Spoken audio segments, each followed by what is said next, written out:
I've spoken to a bunch of founders and just personal productivity, like they just have ChatGPT open all day. I've had founders like say they're just constantly screenshotting their desktop and just like sending it to ChatGPT if they need to debug something or figure out how to like navigate a government website. It's like Yeah. one random example. Like I need to set up some registration.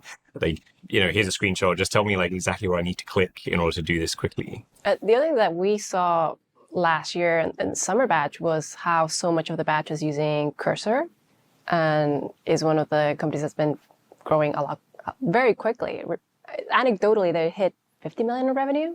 I think we may have mentioned this in another episode, but yeah, I can't think of another tool that's got adoption so quickly within a YC batch as Cursor. It just went from nothing to from one batch to the other. Yeah. Like up to like 80% Yeah. of the batch using it from one to the other one. The previous batch was like single digit percent.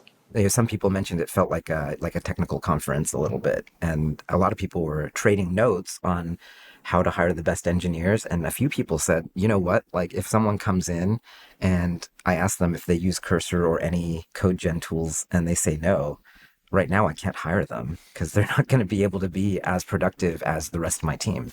I think that's an extension of something Stripe started a decade ago, actually. Like in general, engineering interviews and technical interviews, most of the value copied Google, I would say. It was like whiteboard CS problems, which probably made sense for Google and what Google was looking for. But I think Stripe were the first around like 2011. I think they started doing this. We're like, we don't really need you to whiteboard CS problems. We need you to sort of develop web apps really fast. And so just give someone a laptop.